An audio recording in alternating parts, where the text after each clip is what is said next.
dia, senhoras e senhores, eu sou o Cypress e estamos aqui com a análise do episódio de hoje. Mas antes dele começar, tem coisa que Dona Takaratomi vazou no site da Korokoro que eu vi que eles tiraram do site. Mas essa madrugada de noite, eles estavam falando de uns adesivos que eu vi com a próxima edição. E curiosamente, entre esses adesivos, o que aqui tinha, tá vindo um Shark novo, galera. Tá vindo aí um Shark Scale, tá vindo aí um tubarão pra Meiko do sistema UX. Desculpe, tá cara, você colocou lá, a gente viu, aí depois vocês colocaram, vocês trocaram a imagem, tá falando só desse tubarão de magma aí. Eu não sei o que é que tem a ver esse tubarão, mas que eles também vão colocar, aproveitar e falar do Bay. Mas a gente tá sabendo que o próximo Bay que tá chegando por aí, certamente, se não for depois agora esse mês de agosto, enfim, tá chegando um tubarão novo. E tá um pouco difícil de dizer qual que vai ser a desse Bay, a não ser, é claro, do formato, que lembra muito o do Shark Edge e que tá aqui com bem mais lâminas. A gente sabe que a agressividade tá aqui, mas qual que é a Hatchet, qual que é a Beat? A minha dúvida é essa.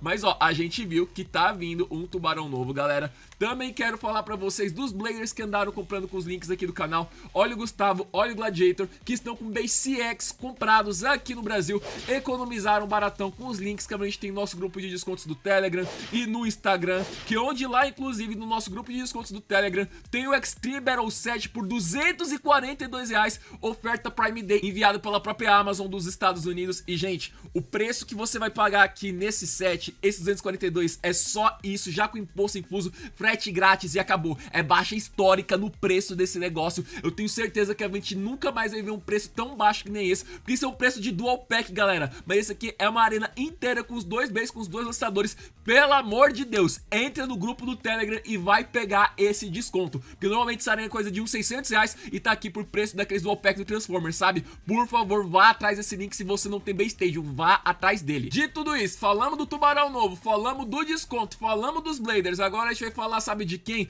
Da Shiguru, que simplesmente passou o carreto em cima de todo mundo. Ela derrotou todos os Bladers que ela acha que ainda tá pouco. O Ciel, ele tava se preparando pra sair, ele olha no armário dele e nota que é realmente o emo do Kamen Wai, não tá mais ali. A gente sabe que eu te vi no episódio anterior, que o Byte chegou no Chrome, veio com umas conversinhas estranhas com ele e fez ele vestir o emo de novo. Só que aí a Sigrid se intromete no meio do caminho e fala: não, não, menino, você não vai sair, que eu preciso ter uma conversinha contigo. Ela conversa com ele sobre como ela tá se sentindo fraca, que mesmo estando ali no Pendragon, mesmo tendo acesso aos personagens trainers e todo o resto, ela já tá meio que achando as lutas chatas, porque ela tá muito forte e não sabe onde mais se expandir, e por isso ela tá pedindo a ajuda do Ciel, que afinal era um Blader que começou lá de baixo e chegou no Pendragon. Quando ela fala que o Ciel era fraco e depois foi subindo, foi ficando mais forte, meio que ele toma essa cutucada nas costas, mas beleza. Ele tá aqui pra ajudar, é colega de equipe, então vamos. Primeiramente fazendo aqui uns alongamentos, só que a Shiguru mal consegue se mexer. O Ciel então pergunta pra Shiguru como é que eram as coisas quando ele não tava no pedaço, quando o Jackson tava por aqui,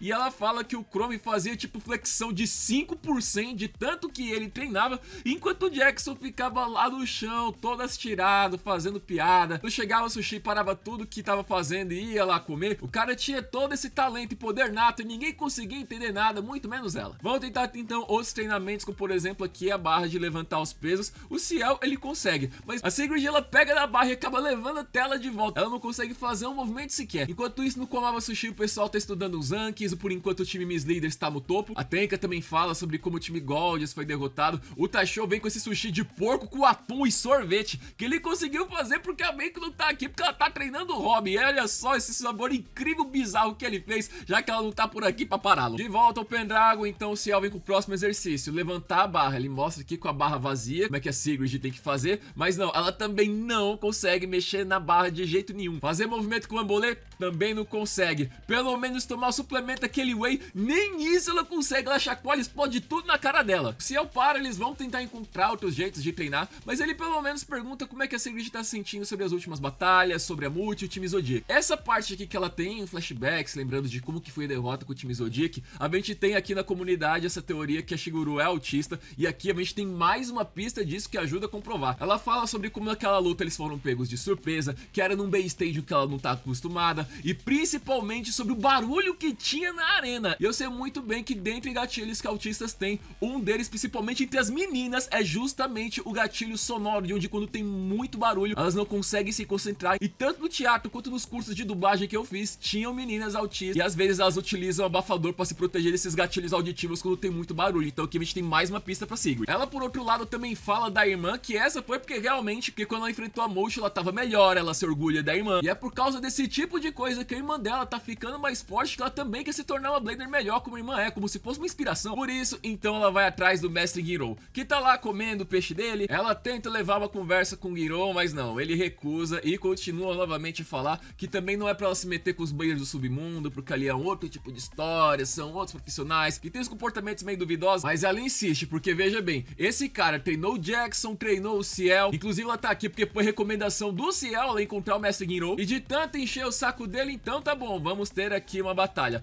Os dois Bays são lançados, o Wise Tiger vai atacando o Silverwolf ao redor, Silverwolf vem de Extreme Dash, eclode o Silverwolf, o Mestre Girou se joga pra trás. Ele fala pra Sigrid, parabéns, você me derrotou, viu? Você já é uma Blader forte, você não precisa fazer nada comigo, vai embora daqui. Mas ela fala que não, ó, eu sei que você se fingiu aí, você não jogou seu B com toda a força, você não vai utilizar essa derrota pra me mandar de volta pra cá. Então, se é pra falar a verdade, então Mestre Girou explica o porquê. Ele fala que tem um problema com a atitude dela em relação ao Beyblade e seu espírito Blader. O corpo e a mente não estão alinhados, mas ele tem uma solução. Ele pega um velho caderno dele com todas as instruções que ele utilizou pra poder treinar o Jackson, como por exemplo, estudar, meditar embaixo da cachoeira, lutar Kendo. Então ela vai a Sigrid a seguir as instruções. Ela encontrou um livro que fala de técnicas, o Mestre Girou sempre fica seguindo ela pra onde que ela vai, mas ela se enche o saco rápido e vai embora. No Kendo também é a mesma coisa, ela mal consegue lutar direito, uma criança acerta um golpe logo de cara e ela também desiste e vai embora. Na meditação, então, ela ao invés de ficar embaixo da cachoeira, ali fica embaixo só dessa aguinha que fica do lado, ela acaba se enchendo e vai embora, e aí então ela acaba pegando um caminho muito extremo, que é escalar essa montanha gigante. Isso aqui é um exagero demais. Nessa o Girou aparece e fala, não, pera aí, agora esse aqui você pegou a intensidade muito grande, olha lá. Pelo menos pra supervisionar a menina, ele entra dentro do teleférico junto com ela. Às vezes ela dá até umas fisgadas, fica quase dormindo, mas ele acorda ela de novo. E subindo a montanha junto com ela, ele começa a questionar a Shiguru sobre por que ela faz tudo isso e como ela chegou até ali. E ela então começa a falar em voz alta sobre o que ela viveu junto com a Multi, que ela foi se tornando uma Blader mais forte, como ela no Pendragon passou por grandes dificuldades, enfrentou Bladers poderosos, e sobre como ela encontrou o que se divertir durante as batalhas. Encontrando a alegria e o esplendor dos Bays, ela finalmente consegue colocar o espeto dela pra subir direito na montanha, e aí ela não perde mais o pé. Olha o simbolismo que eles colocaram aqui nessa cena, gente. Literalmente subiu a montanha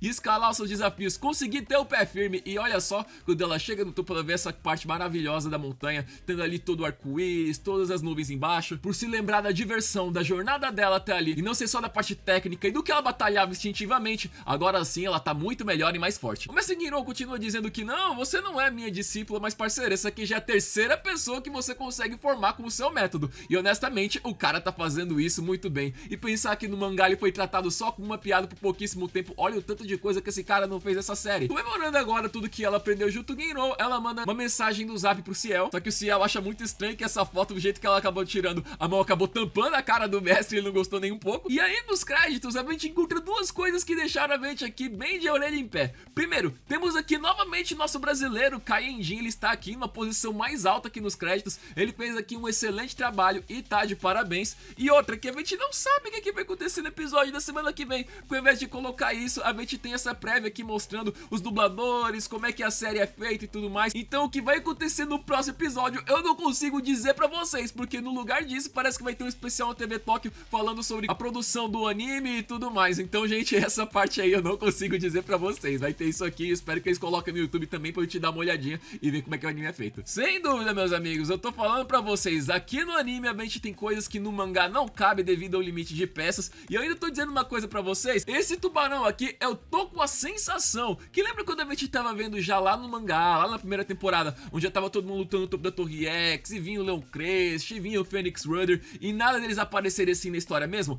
Eu tô com a sensação que a gente tá num momento parecido com esse agora em relação ao anime e mangá, porque lá no mangá já tá acontecendo batalha no topo da torre, time Zodiac enfrentando time Persona. Então eu tô achando que esse tubarão aqui, a gente não vai ter um episódio dedicado a falar dele e tudo mais, igual aconteceria parecido com Burt, por exemplo. A gente ainda tem que adaptar a batalha do Pizzeria Press e tudo mais. Eu estou chutando que quando a gente tiver uma terceira temporada, que provavelmente vai pegar inspirações de Burt e todo o resto, aí lá a gente vai ver alguma coisa que acontece, onde a gente vai ter a Meiko utilizando esse tubarão aqui, talvez a gente veja até aquele outro Rhino sendo utilizado pela Chopin.